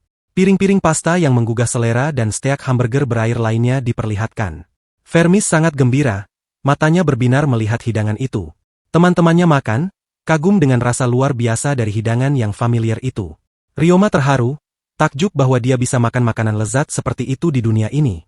Mereka semua setuju makanannya luar biasa, berterima kasih kepada Hana Higuchi atas kejeniusannya. Ryoma tersenyum hangat, berpikir betapa menyenangkannya melihat teman-temannya begitu bahagia. Setelah makan malam, sambil minum kopi dan teh, Ryoma bertanya kepada Vermis apa yang dia lakukan hari itu. Dia menjelaskan dia berada di gereja mempelajari sihir suci untuk menyembuhkan luka. Roma dengan bangga menyatakan bahwa dia akan melindungi Vermis sementara Vermis mendukung mereka. Ruin dengan sedih mengatakan bahwa dia ingin memiliki rekan seperti itu juga. Roma segera menawarinya tempat di kelompok mereka. Dia mengacungkan jempol kepada Ruin, mengatakan mereka semua bisa melakukan yang terbaik bersama. Ruin terharu sampai meneteskan air mata oleh undangan yang tulus itu. Dia dengan gembira menerima dan kelompok baru itu secara resmi terbentuk. Vermis tiba-tiba teringat sesuatu dan bertanya kepada Ryoma apakah dia tahu tentang sihir keramat. Vermis menunggu, wajahnya serius karena penasaran dan sedikit terkejut. Ryoma meminta Vermis menjelaskan perbedaan antara sihir suci dan sihir keramat. Vermis menjelaskan bahwa sihir keramat dapat menyembuhkan apa saja dan bahkan membangkitkan orang mati. Roma, yang benar-benar takjub, bertanya kepada Ryoma apakah dia memiliki kekuatan luar biasa seperti itu. Semua temannya menatapnya dengan mata penuh harap yang intens menunggu jawaban. Ryoma tersentak panik mendengar pertanyaan mereka, lalu mengejutkan teman-temannya dengan gerakan tiba-tiba. Dia dengan keras meminta tagihan, lalu mendesak semua orang keluar dari restoran. Kelompok itu sekarang berdiri di gang yang tenang di luar tempat makan yang ramai itu. Ryoma meminta maaf atas ledakannya. Dan Roma mengatakan dia juga minta maaf. Ryoma bersikeras dia tidak marah, hanya bingung, dan meminta maaf karena membuat mereka khawatir.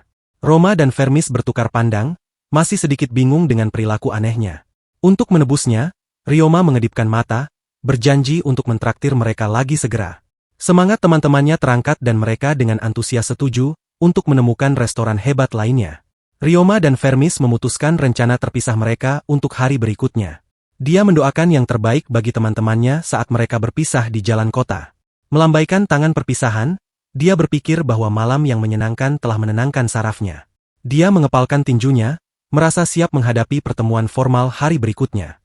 Pagi berikutnya tiba, memperlihatkan fasad yang mengesankan dari guild petualang. Sepatu resmi yang dipoles halus melangkah ke batu-batu jalanan, menandakan formalitas hari itu. Ryoma, mengenakan setelan elegan dan jubah, berterima kasih kepada Rene atas pakaian itu. Rene tersenyum, mengatakan pakaian itu sangat cocok untuknya saat dia menunjuk ke sebuah kereta kuda. Di dalam, Ryoma memantapkan tekadnya untuk audiensi penting dengan utusan raja. Kereta tiba di sebuah rumah besar yang megah, lokasi yang dipilih untuk pertemuan tersebut. Ryoma berkata tentang bangunan yang luar biasa itu. Saat dia melangkah keluar dari kereta, dia disambut oleh barisan panjang pelayan yang membungkuk serempak dengan sempurna. Mereka semua menyambut Tuan Apostle, membiarkan Ryoma benar-benar terpukau oleh sambutan itu. Seorang kepala pelayan bernama Gaulo memperkenalkan dirinya dan menawarkan untuk memandu sang Apostle ke dalam. Ryoma berbisik kepada Gimmel, kewalahan oleh skala sambutan tersebut. Gimmel menjelaskan bahwa seorang Apostle dihormati bahkan lebih tinggi daripada raja. Pintu-pintu berat menuju ruang pertemuan terbuka di hadapan mereka. Ryoma dipandu ke sebuah ruangan besar dengan meja konferensi panjang yang dipoles. Seorang wanita berseragam militer memperkenalkan dirinya sebagai Soil Marquee. Seorang bangsawan yang lebih tua mengikuti, memperkenalkan dirinya sebagai Sanamaru. Gimmel dan Rene memperkenalkan diri sebagai tim pendukung Ryoma dari Guild Valles. Ryoma menarik napas pelan dan menenangkan diri, bersiap untuk berbicara. Dia memperkenalkan dirinya sebagai Ryoma, yang diberkati oleh rahmat Dewa Murfim.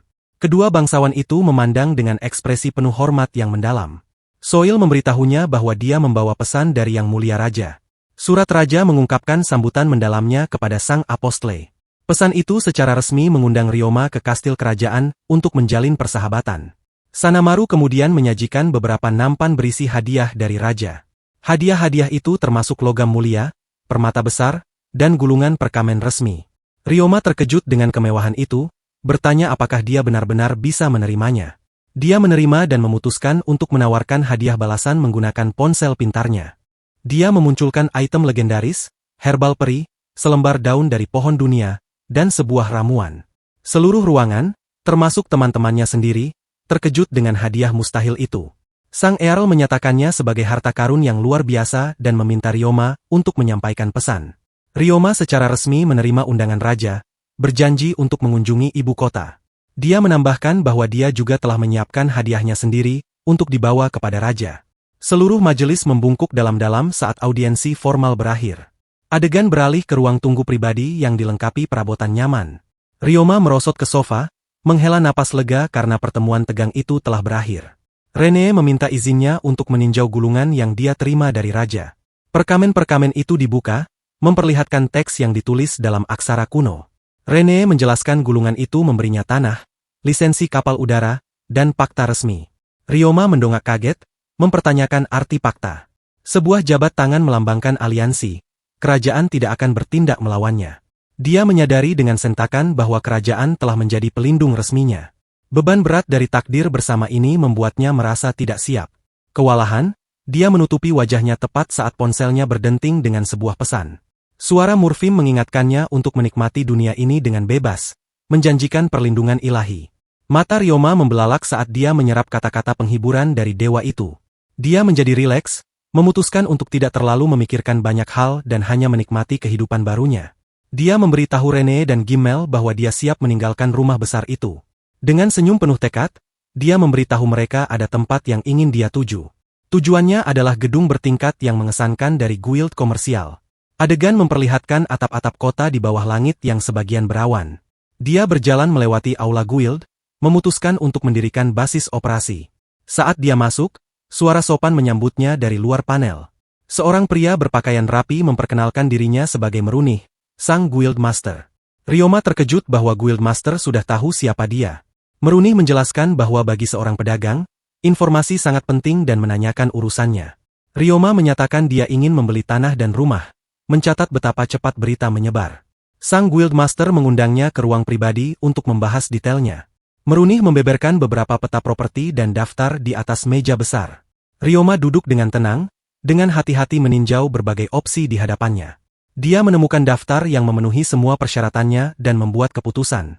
Merunih terkejut dengan pilihannya yang cepat. Tetapi Ryoma mengatakan barang bagus cepat habis. Tumpukan batangan emas mewakili harga mahal sebesar 6 hart, satuan mata uang. Merunih menawarkan untuk mengatur pelayan, menyebutkan upah bulanan untuk mereka. Ryoma meminta 4 pelayan dan menawarkan upah yang lebih tinggi, yang diterima Merunih.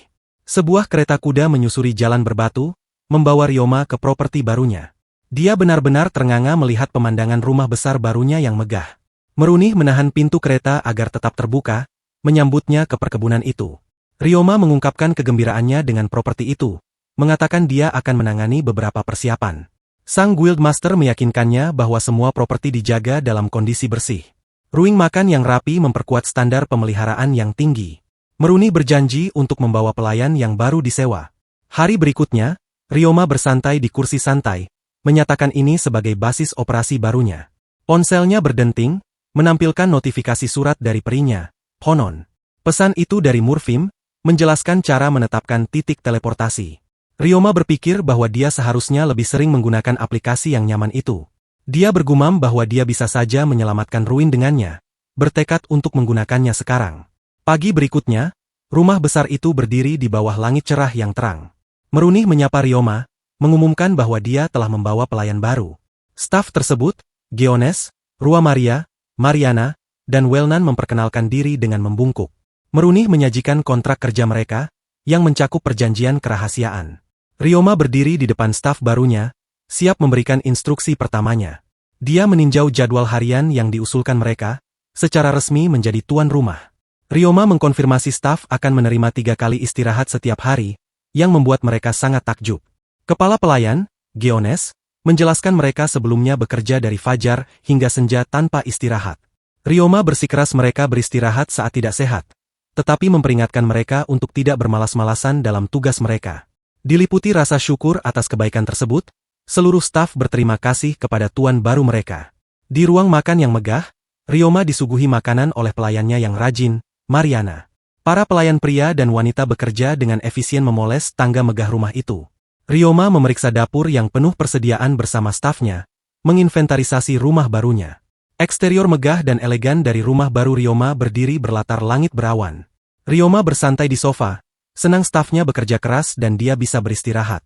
Dia mengeluarkan ponselnya, memutuskan untuk memeriksa quest harian dan merencanakan petualangan berikutnya. Layar menampilkan daftar tujuan baru, semuanya berpusat pada penjelajahan penjara bawah tanah, dungeon. Dia ingat bahwa Dewa Murfimlah yang menciptakan penjara bawah tanah aneh ini. Api tekad menyala di matanya saat dia memutuskan untuk mengambil tantangan itu. Di luar rumah besar itu, Ryoma membuat keputusan untuk memulai quest baru. Mengenakan perlengkapan petualangnya, dia dengan bersemangat berangkat untuk penjelajahan penjara bawah tanah pertamanya. Dia bepergian ke daerah hutan berbatu, melihat petualang lain berkumpul di dekat sana. Perhatiannya tertuju pada struktur aneh dan masif yang menjulang di kejauhan. Dia melihat pilar putih spiral kolosal. Menyadari itu pasti pintu masuk penjara bawah tanah. Ponselnya berdenting dengan notifikasi saat dia mendekati struktur dunia lain itu. Menyentuh pilar tersebut, dia dipindahkan ke gua luas yang dipenuhi kristal bercahaya. Ponselnya bergetar di tangannya, layarnya bersinar dengan pesan yang baru saja tiba. Gambar Murfim muncul, dengan riang menyambutnya ke penjara bawah tanah yang dia ciptakan. Dewa itu menjelaskan bahwa dia membangun penjara bawah tanah, dungeon, di sebuah dunia yang hancur untuk menghasilkan item. Ryoma berkeringat dingin, memutuskan bahwa sebaiknya dia tidak memikirkan terlalu dalam tentang istilah, dunia yang hancur, tersebut. Dia memulai penjelajahan dungeon pertamanya, bertualang sendirian ke dalam gua yang luas dan sunyi. Suara tajam yang tiba-tiba dari kegelapan membuatnya sangat waspada saat dia berputar. Seekor kelelawar monster bermata banyak menukik turun dari langit-langit, taringnya terbuka untuk menyerang.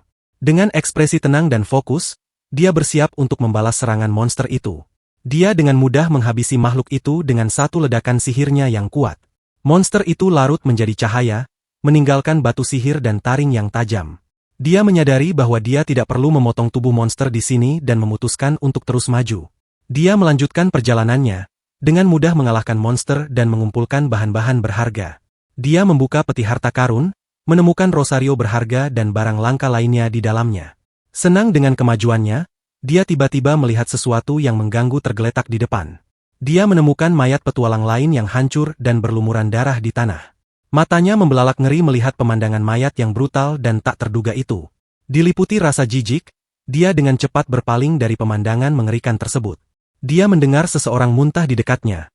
Petualang lain yang merasa mual karena penemuan mengerikan itu. Kegembiraannya sebelumnya lenyap, digantikan oleh kemarahan pada ide, kesenangan, yang menyimpang dari sang dewa. Memutuskan untuk pergi, dia berbalik hanya untuk menyadari bahwa dia benar-benar tersesat. Lorong-lorong gua yang gelap dan mengancam seolah menutup di sekelilingnya. Kepanikan melanda saat dia berlari dengan putus asa, mencari jalan keluar. Wajahnya adalah topeng kecemasan dan kelelahan saat dia berlari melalui labirin itu. Dia melihat cahaya di depan dan muncul ke dalam gua yang lebih besar, menemukan petualang lain. Dia mendekati kelompok itu, bertanya apakah mereka bisa tolong menunjukkan jalan ke pintu keluar. Pemimpin mereka yang tegas, Selion, mencemooh perlengkapannya yang ringan, bertanya apakah dia ingin mati. Ryoma meminta maaf, menjelaskan ini pertama kalinya dia berada di dungeon dan dia adalah seorang pemula. Shion dengan enggan setuju untuk memandunya keluar karena mereka juga akan pergi. Dia memarahi Ryoma, memberitahunya bahwa dia seharusnya setidaknya membawa peta. Ryoma menyadari dengan sangat ngeri bahwa dia benar-benar lupa tentang aplikasi peta di ponselnya. Pendekar pedang yang ramah, Shion, memberitahu rekannya yang tegas untuk tidak terlalu kasar. Shion memperkenalkan dirinya dan partinya, lalu menanyakan nama Ryoma. Ryoma memperkenalkan dirinya dan dengan penuh rasa syukur menerima tawaran mereka untuk memandunya keluar. Sebuah gambar memperlihatkan pilar dungeon yang menjulang tinggi berlatar langit saat mereka keluar dengan selamat. Begitu berada di luar, Ryoma dengan tulus berterima kasih kepada parti tersebut atas bantuan mereka mengeluarkannya. Pemula muda di kelompok itu, Mizari, menawarinya segenggam koin sebagai tanda terima kasih. Dia bersikeras agar Ryoma menerimanya, menjelaskan bahwa aturan keluarganya adalah membalas kebaikan. Dia dengan gembira menjelaskan bahwa uang itu akan membantu mereka membeli obat untuk kakaknya yang sakit. Kakak laki-lakinya menggambarkan penyakit mengerikan yang perlahan menghitamkan mata dan menyebabkan kebutaan. Shion menjelaskan dia menerima Mizari ke dalam partinya karena gadis itu menjadi petualang demi kakaknya. Mizari menyatakan dengan tekad bahwa sekarang gilirannya untuk membantu kakaknya. Kata-katanya yang tulus bergema dalam diri Ryoma, menyentuh rasa sakit yang familiar. Dia menggumamkan kata-kata, seorang kakak perempuan, pikirannya beralih ke masa lalunya sendiri. Dia teringat teman masa kecilnya, Fumi, yang sudah seperti kakak perempuan baginya. Kenangan hangat memperlihatkan Fumi dengan lembut mengacak-acak rambutnya sementara dia memujanya sebagai balasan. Kenangan indah itu hancur oleh gambaran tiba-tiba yang suram dari sebuah kecelakaan mobil. Dia dengan sedih mengingat potret pemakaman Fumi, rasa sakit karena kehilangannya masih terasa. Tekad yang kuat terbentuk di dalam dirinya. Dia tidak lagi peduli jika rahasianya terungkap. Matanya membara dengan tekad yang membara, dikuasai oleh keinginan untuk membantu mereka. Dia menoleh ke Mizari, menyatakan bahwa dia mungkin bisa menyembuhkan penyakit itu. Parti tersebut skeptis, mempertanyakan bagaimana dia mungkin bisa menyembuhkan penyakit yang tidak dapat disembuhkan. Ryoma memegang kartu guildnya, meminta mereka berjanji untuk menjaga rahasianya. Kartu itu menyala, secara holografis menampilkan identitasnya. Ryoma Sayonji, demigod. Elf bernama Seldion dan Mizari menatap dalam keheningan yang terpana, mata mereka terbelalak tak percaya. Seldion segera menjatuhkan diri pada satu lutut, menundukkan kepalanya dalam penghormatan yang mendalam. Shion berteriak kepada teman-temannya untuk segera menundukkan kepala di hadapan makhluk yang begitu agung. Dia menyatakan bahwa Ryoma adalah seorang apostle, makhluk yang berada di puncak semua ras. Ryoma, yang bingung dengan tampilan itu, dengan cepat menyuruh mereka semua untuk berdiri. Mizari bertanya dengan harapan putus asa apakah seorang apostle benar-benar dapat menyembuhkan penyakit apapun dengan sihir. Ryoma mengkonfirmasi bahwa dia bisa menggunakan sihir itu, meskipun ini akan menjadi kali pertamanya. Mizari dan kakaknya terdiam karena klaim penuh harapan yang luar biasa itu. Sang kakak membungkuk dalam-dalam, meminta maaf sebesar-besarnya atas kekurang ajarannya sebelumnya. Dengan air mata mengalir di wajahnya, dia memohon pada Ryoma untuk menyelamatkan kakaknya, Ryord. Ryoma memberikan senyum kecil penuh percaya diri dan setuju bahwa dia akan mencobanya. Mizari menyerbu masuk ke kamar kakaknya, mengumumkan dia membawa seseorang yang luar biasa. Parti itu memasuki ruangan sederhana di mana Ryord yang sakit duduk lemah di tempat tidurnya. Mizari memperkenalkan Ryoma, menjelaskan bahwa dia ada di sini untuk menyembuhkan penyakit kakaknya. Ryord, dengan mata redup, menolak mereka, mengatakan penyakitnya tidak dapat disembuhkan dan tidak ada harapan. Shion dengan lembut mendorongnya untuk memiliki keyakinan dan meminta Ryoma untuk memulai. Ryoma memberikan anggukan kecil yang menenangkan kepada kelompok petualang yang khawatir itu. Dia menjelaskan kepada Ryord bahwa dia akan menyembuhkannya dengan kekuatan khusus dari dewa. Ryord hanya bisa memberikan jawaban, ya, yang lemah dan ragu-ragu. Anggota parti lainnya menyaksikan dengan napas tertahan, wajah mereka penuh kekaguman dan harapan. Cahaya hangat yang cemerlang memancar dari Ryoma, menyelimuti Ryord dalam sinarnya yang lembut. Kegelapan yang merambat di matanya mulai surut di bawah sentuhan cahaya suci itu. Dia mengangkat tangan yang gemetar ke wajahnya, merasakan kekuatan ajaib itu bekerja. Matanya terbuka, lebar karena tidak percaya. Saat penglihatannya mulai jelas, dia bisa melihat wajah adiknya yang berlinang air mata, lebih jelas daripada yang pernah dia lihat selama bertahun-tahun. Kedua saudara perempuan itu berpelukan, menangis dengan sukacita dan kelegaan yang luar biasa atas keajaiban itu. Seluruh parti merayakan, mengelilingi kedua saudara perempuan itu dalam pelukan kelompok yang penuh sukacita dan air mata. Ryoma memandang dengan bingung saat diberitahu betapa hebatnya hari itu. Dia berpikir bahwa dia hanya mencari kepuasan diri, tetapi tergerak oleh kegembiraan mereka. Air mata menggenang di mata Ryoma, dipenuhi dengan rasa bahagia yang mendalam. Dia berpikir dalam hati bahwa dia benar-benar senang semuanya berjalan begitu baik. Mizari dan kakaknya membungkuk dalam-dalam, menyampaikan terima kasih yang tulus kepada Ryoma. Ryord bersikeras untuk membalas budi, berjanji dia akan melakukan apa saja yang Ryoma minta. Ryoma, yang tersipu malu, mengatakan dia akan memikirkannya dan pergi dengan tergesa-gesa.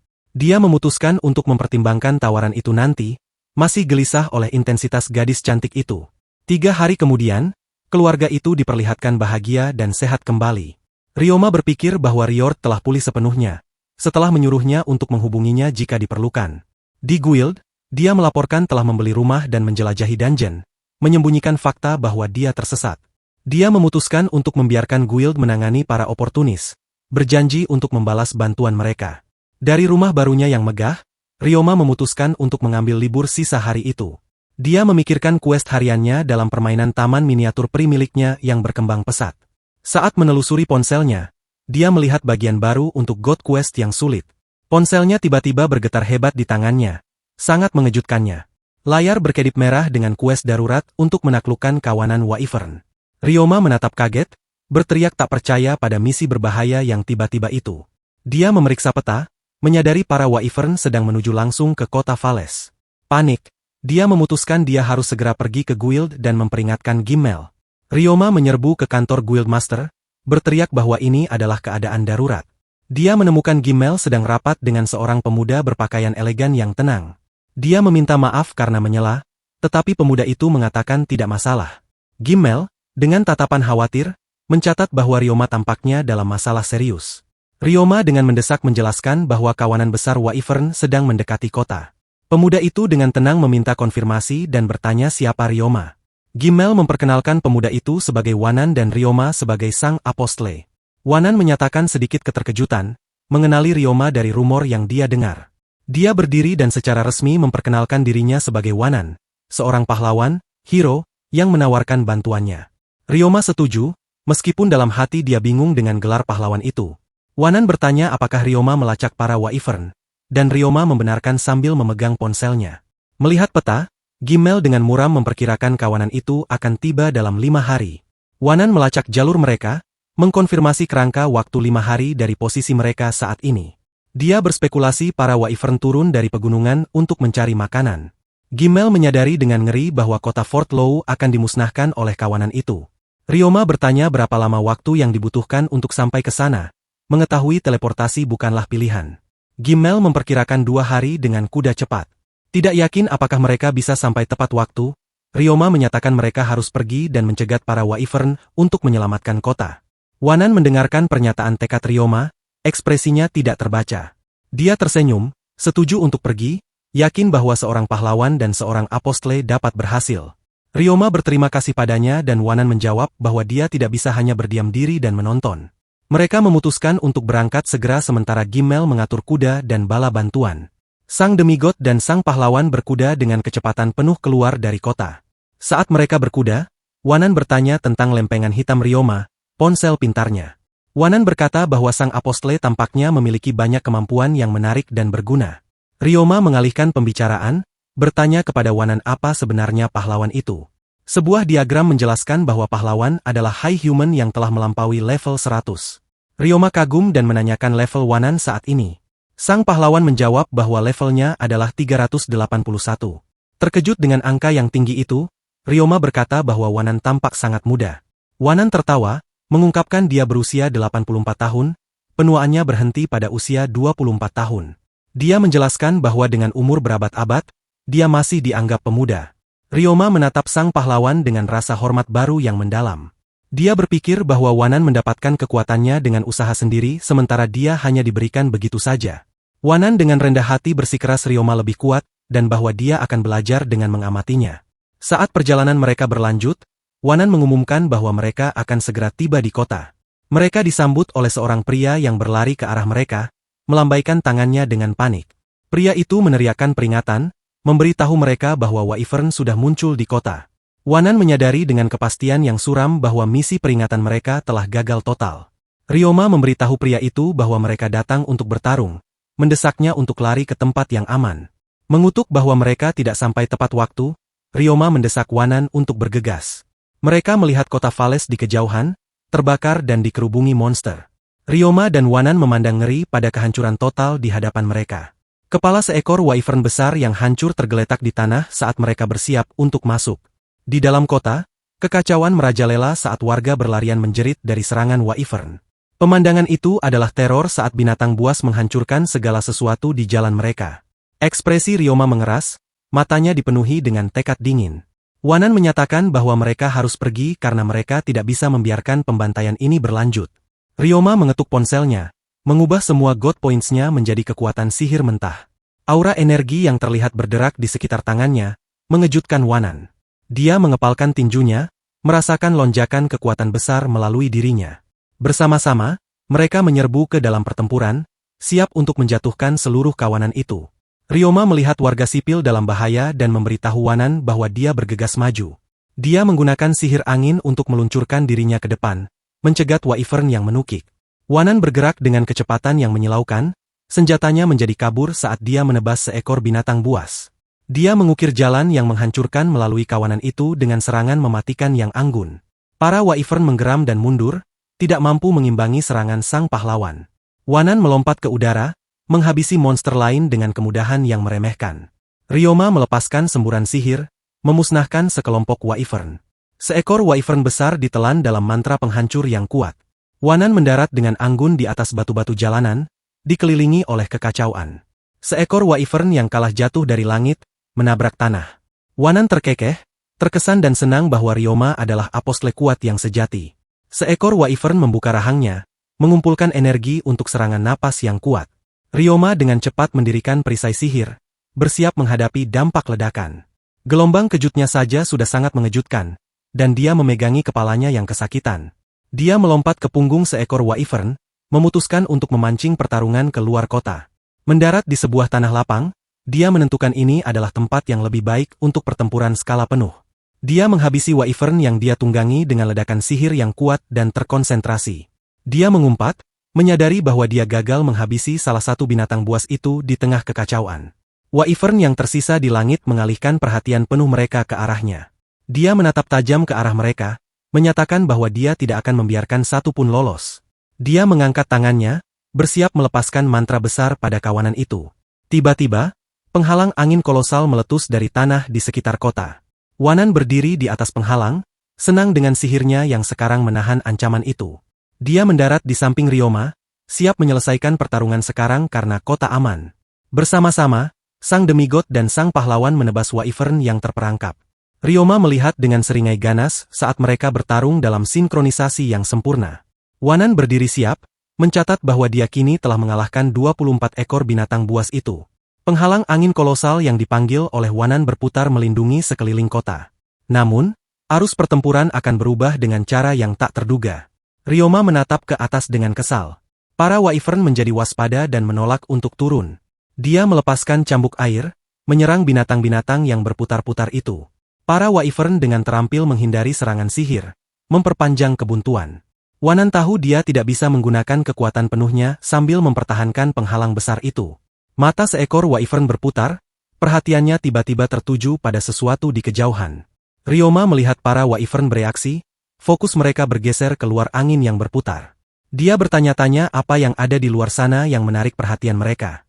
Wanan berspekulasi bahwa itu mungkin bala bantuan yang dikirim oleh Guild Master Gimmel. Ryoma mengkonfirmasi dengan aplikasi petanya bahwa memang ada sekutu di luar penghalang. Sihirnya mulai memudar. Dia memutuskan untuk menjatuhkan penghalang dan bekerja sama.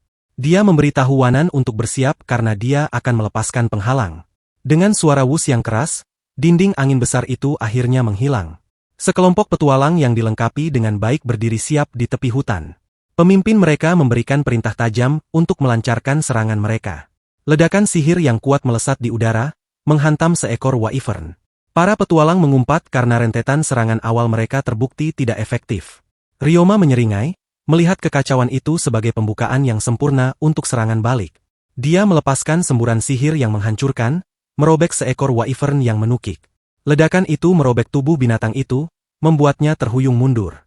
Dia tersenyum, menyatakan, satu wyvern jatuh dan tidak bisa lagi terbang. Dia mengalihkan perhatiannya ke binatang besar terakhir yang menjulang di hadapannya. Mata Wanan membelalak waspada, menyadari Ryoma telah lengah. Sang pahlawan bergerak secepat kilat, pedangnya menjadi kabur perak, mencegat serangan itu. Tebasan kuat Wanan memotong bersih udara, melindungi rekannya. Ryoma berdiri terpaku saat darah hitam wyvern itu memercik di belakangnya.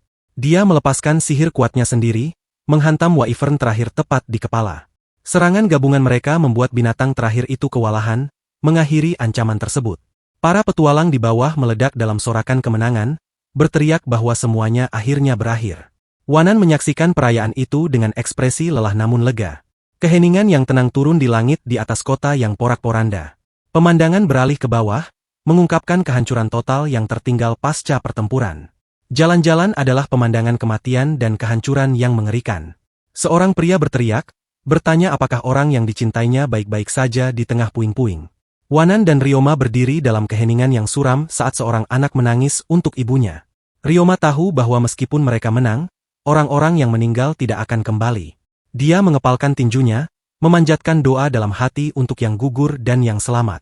Dia memejamkan mata, membisikkan permohonan tulus untuk kedamaian dan kekuatan.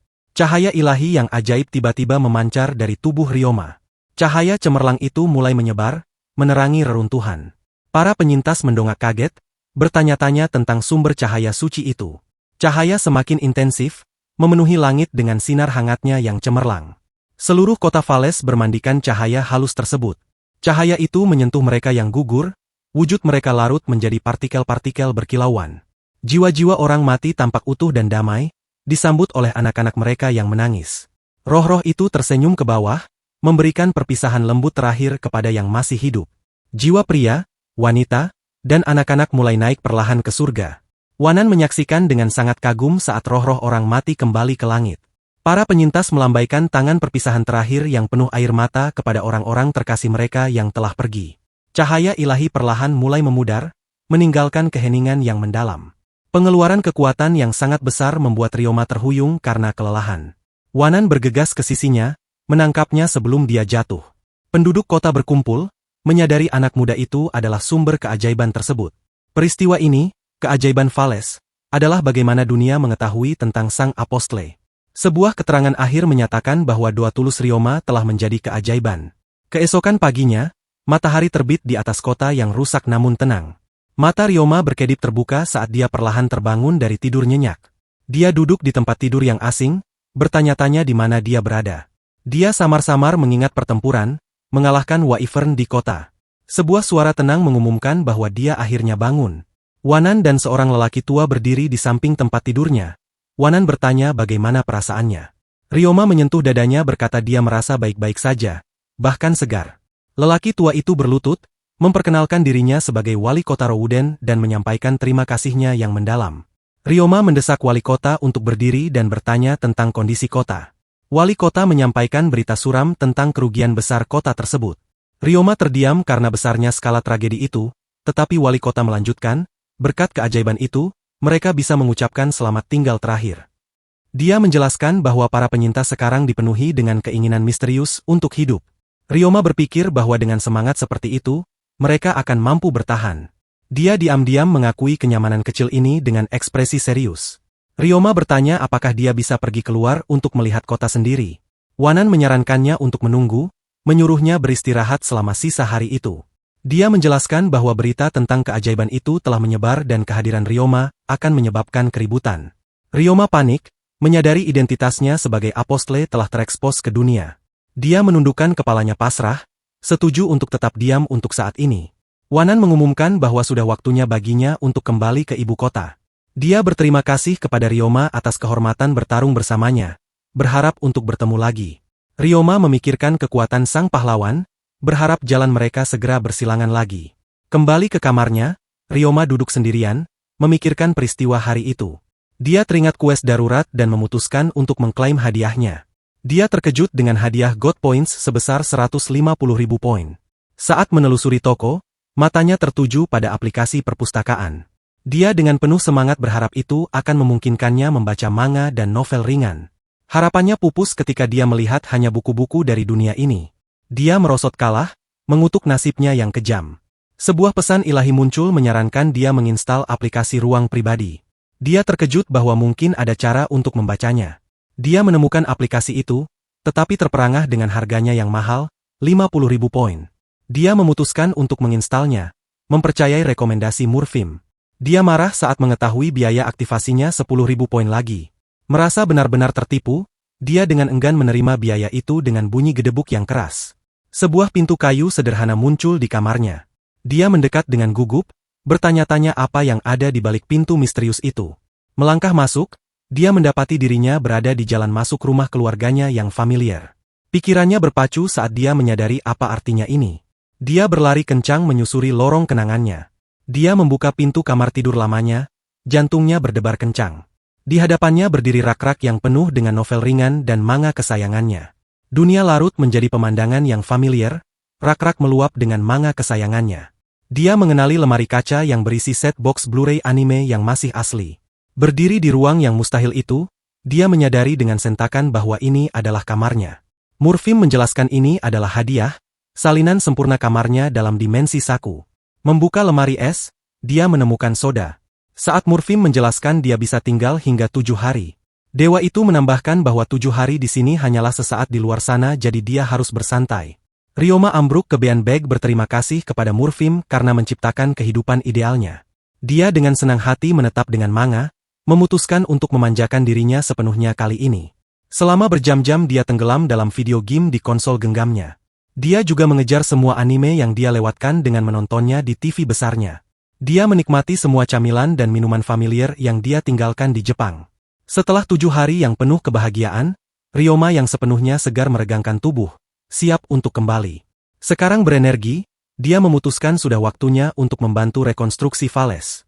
Dia tiba untuk melihat penduduk kota sudah bekerja keras membersihkan puing-puing yang luas. Melihat anak-anak yatim piatu, dia menyatakan bahwa dia akan membangun panti asuhan untuk mereka. Dia berjanji untuk menanggung semua biaya mulai dari pembangunan hingga pemeliharaan, jadi mereka tidak perlu khawatir. Wali kota mengawasi kemajuan kota, berharap pemulihan tidak jauh lagi. Dia dan 2 pendeta mendekati Ryoma meminta waktunya sebentar. Ryoma berbalik terkejut dengan kunjungan resmi itu tetapi setuju untuk berbicara dengan mereka. Kelompok itu menemukan tempat yang tenang untuk berbicara di tengah kota yang perlahan pulih. Mereka duduk di meja kayu sederhana, suasananya serius dan penuh hormat. Para pendeta memperkenalkan diri sebagai Rafael dan Azizon dari gereja suci. Ryoma mendengarkan dengan penuh perhatian, meskipun pujian formal membuatnya sedikit tidak nyaman. Rafael menyatakan gereja akan menawarkan dukungan penuhnya untuk upaya pemulihan kota. Ryoma bersyukur, setuju bahwa stabilitas penduduk adalah prioritas tertinggi. Rafael kemudian meminta izin untuk membangun gereja baru di kota keajaiban itu. Ryoma setuju, menoleh ke wali kota, yang sangat gembira dengan usulan itu. Wali kota menjelaskan gereja untuk sang apostle akan memastikan kemakmuran kota. Dengan semua orang sepakat, kelompok yang bahagia itu berterima kasih kepada Ryoma atas restunya. Sebuah keterangan menunjukkan bahwa 1 bulan penuh telah berlalu sejak keputusan itu. Sebuah gereja baru yang indah sekarang berdiri lengkap di tengah kota. Fales telah terlahir kembali, ramai dengan peziarah yang tertarik ke situs suci baru itu. Ryoma memutuskan kota itu aman sekarang dan sudah waktunya untuk kembali ke Fales. Dia memandang atap-atap kota yang dibangun kembali dan penuh kehidupan. Saat dia pergi, seorang ibu memintanya untuk memberkati bayinya. Pria lain menawarinya sekeranjang sayuran segar sebagai tanda terima kasih. Dia dengan cepat dikelilingi oleh kerumunan penduduk kota yang memuja dan bersyukur. Mereka menuntut jabat tangan atau berkah, membuat sang apostle muda kewalahan. Meminta maaf, dia terpaksa melarikan diri dengan tergesa-gesa dari kerumunan yang memuja itu. Setelah kembali ke Fales, dia menemukan kerumunan serupa telah berkumpul di rumah besarnya. Seorang pelayan memberitahunya bahwa orang-orang telah menunggu di luar untuknya setiap hari. Ryoma mengerang, menyadari kehidupan normalnya sudah berakhir selama dia tinggal di sini. Dia memutuskan dia harus pergi ke suatu tempat di mana wajahnya belum dikenal. Dia berdiri dengan tiba-tiba, pikirannya sudah bulat. Dengan tatapan penuh tekad, dia menyatakan akan pergi ke ibu kota, San Angeles. Dia teringat undangan raja dan bahwa Wanan ada di sana. Itu kesempatan yang sempurna. Dia memberitahu stafnya, meninggalkan dana untuk merawat rumah besar itu selama ketidakhadirannya. Para pelayan pria dan wanita membungkuk dalam-dalam, mendoakan perjalanan yang aman bagi tuan mereka yang baik hati. Dia menyelinap keluar dari gerbang perkebunan tepat sebelum matahari terbit untuk menghindari terlihat. Dia mengunjungi Guild, meminta Gimel untuk menangani urusannya selama dia pergi. Saat dia meninggalkan Vales, dia membuat catatan mental untuk menghubungi parti Roma nanti. Tudung dinaikkan, dia berangkat. Tujuannya sekarang adalah ibu kota kerajaan. Di kota yang berbeda, seorang pria bertanya kepada teman-temannya apakah mereka mendengar rumor itu. Dia membagikan berita bahwa Apostle Rioma telah meninggalkan Vales. Pria lain tertawa, bercanda bahwa mungkin kota mereka akan menjadi tempat keajaiban berikutnya. Pendekar pedang wanita, Miyabi, mendengar mereka, senyum penasaran di wajahnya. Adegan berlanjut memperlihatkan Rioma yang memeriksa ponselnya di jalan. Dia bergumam bahwa dia pergi dengan tergesa-gesa, dia seharusnya meminjam kuda. Dia kemudian teringat keterampilan terbang yang dia terima sebagai hadiah quest. Menatap langit terbuka, dia memutuskan dia mungkin juga mengujinya. Dia bertanya-tanya apakah dia hanya perlu memvisualisasikan dirinya terbang. Dia melompat kecil dan kakinya terangkat dari tanah. Dengan sedikit usaha lagi, dia naik ke udara, melayang dengan seringai. Dia mendorong, meluncurkan dirinya ke depan dengan teriakan bersemangat. Melayang tinggi di atas pegunungan, dia berseru betapa luar biasa perasaan itu. Dia menyadari dia bisa mencapai kota berikutnya dalam waktu singkat dengan kecepatan ini. Dia menjadi garis hitam yang melesat melintasi langit yang diterangi matahari. Dari titik pandangnya yang tinggi, dia melihat sebuah kota di kejauhan. Dia mengidentifikasinya sebagai alga dan memutuskan untuk mendarat dan beristirahat malam itu. Namun, penginapan pertama yang dia coba tidak memiliki kamar kosong. Dia duduk dengan sedih di atas sebuah peti, bertanya-tanya mengapa kota kecil ini begitu penuh. Dia baru saja ditolak dari penginapan kedua, rasa kesalnya semakin meningkat. Seorang anak laki-laki kecil dengan ekor yang bergoyang bertanya apakah dia sedang mencari kamar. Rioma senang melihat seorang beasman, anak laki-laki imut dengan telinga anjing yang lembut. Anak laki-laki itu menjelaskan bahwa semua penginapan penuh karena para pelancong baru. Dia menyebutkan situs suci di dekat sana dan Rioma menyadari kerumunan itu adalah kesalahannya. Anak laki-laki itu kemudian dengan baik hati menawarinya kamar di penginapan keluarganya. Rioma menerimanya dengan penuh rasa syukur, memutuskan yang terbaik adalah menggunakan nama palsu. Dia memperkenalkan dirinya sebagai Taru, yang menurut anak laki-laki itu agak aneh. Anak laki-laki itu memperkenalkan dirinya sebagai Nagu dan menyuruh Rioma untuk mengikutinya. Nagu menuntunnya melalui ruang bersama yang ramai di penginapan itu. Dua petualang mendiskusikan sang apostle dari Vales, bertanya-tanya seperti apa dia. Mereka berbicara tentang rumor yang beredar. Dia bisa menyembuhkan penyakit apapun dan menyelamatkan kota dari Wyvern. Rioma mendengar mereka dan dengan gugup menurunkan tudungnya mencoba menyembunyikan wajahnya. Nagu mengantarnya ke kamar sederhana dengan tempat tidur kayu. Anak laki-laki itu menyuruhnya memanggil jika dia butuh sesuatu. Sendirian, Rioma mencatat bau apek ruangan itu dan memutuskan untuk menggunakan sihir pemurnian. Dia duduk di tempat tidur, merapal bola cahaya kecil untuk menyegarkan ruangan. Dia mengeluarkan ponselnya untuk memeriksa quest harian yang bisa dia selesaikan. Sebuah quest baru yang terdengar berbahaya untuk menghancurkan sarang orc menarik perhatiannya. Dia terkejut melihat hadiahnya termasuk 1000 kilogram daging ogre. Dia membayangkan steak yang lezat, bertanya-tanya apakah dagingnya enak. Keputusannya sudah bulat. Dia akan pergi berburu daging dan mendapatkan beberapa level.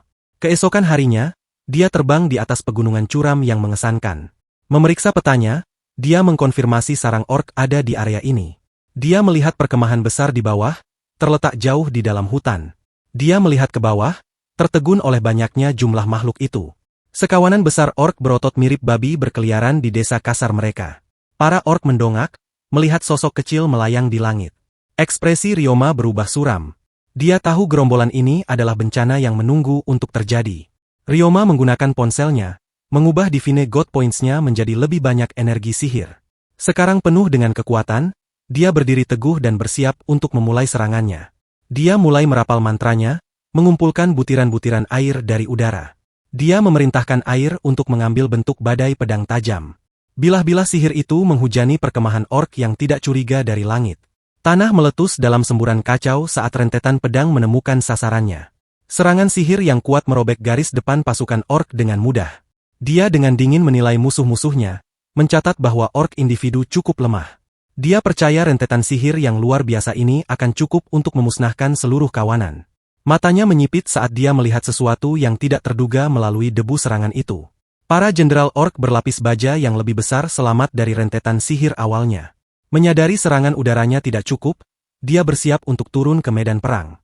Dia berencana untuk mendarat dan menggunakan sihir tanahnya untuk menangani orc yang lebih kuat. Seorang jenderal orc menyerbu dengan kecepatan mengejutkan, menangkapnya benar-benar lengah.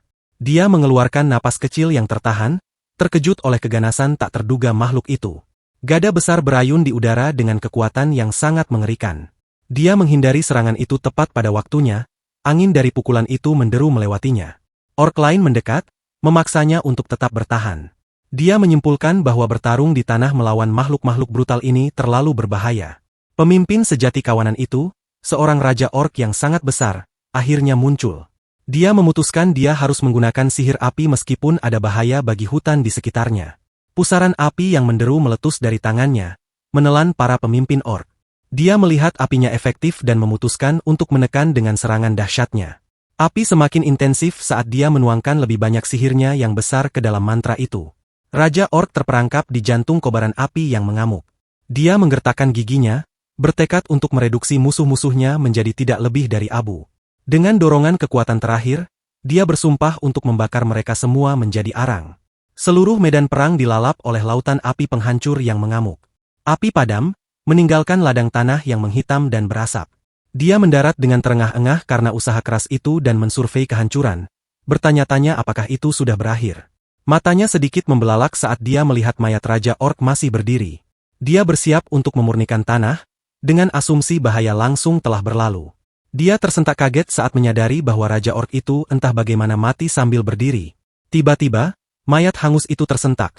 Lengannya mulai bergerak dalam refleks terakhir. Seolah-olah dari balik kubur, Raja Orc yang mati itu mengayunkan gada besarnya. Ryoma tertangkap benar-benar lengah, pukulan itu menghantam dengan kekuatan penuh. Jeritan kesakitan dan tak terkendali merobek bibirnya. Dia ambruk, pikirannya berputar karena serangan tak terduga dan menghancurkan itu. Dia menyadari dengan ngeri bahwa makhluk mati itu menyerangnya dengan kekuatan terakhirnya. Saat dia kehilangan kesadaran, cahaya keemasan cemerlang meletus dari tubuhnya. Sihir suci bawaannya membasuh medan perang, memurnikan tanah yang rusak itu. Dia perlahan sadar, pusing dan bingung dari cobaan berat itu. Dia memegang lengannya dengan panik, berharap menemukannya hancur total. Yang mengejutkannya, lengannya sembuh sempurna tanpa satupun bekas luka. Rasa lega yang mendalam menyelimutinya saat dia duduk di tanah lapang yang sunyi. Dia menyadari kemenangannya atas Wyvern telah membuatnya terlalu percaya diri secara berbahaya. Dia berdiri di tanah lapang yang sekarang telah disucikan, partikel cahaya suci melayang di sekitarnya. Dia memeriksa ponselnya dan mengkonfirmasi bahwa quest penaklukan orc sekarang telah selesai. Setelah pengalaman mendekati kematian itu, dia benar-benar kehilangan selera untuk daging hadiahnya. Dia mencatat levelnya telah naik menjadi 71 dan tubuhnya terasa jauh lebih ringan. Dia bertekad untuk melihat sisi baiknya dan belajar dari pelajaran kerasnya. Dengan pertempuran yang akhirnya berakhir, dia memutuskan sudah waktunya untuk kembali ke Alga. Bangunan rangka kayu yang familiar dari kota Alga mulai terlihat. Dia berjalan melalui jalanan, berencana membeli pakaian baru dan mencari pemandian. Saat dia bergumam pada dirinya sendiri, sebuah suara yang akrab tiba-tiba memanggil nama aslinya. Dia berbalik, ekspresi pengenalan yang terkejut muncul di wajahnya. Itu teman-temannya. Roma, Ruin, dan Vermis yang tampak sama terkejutnya melihatnya.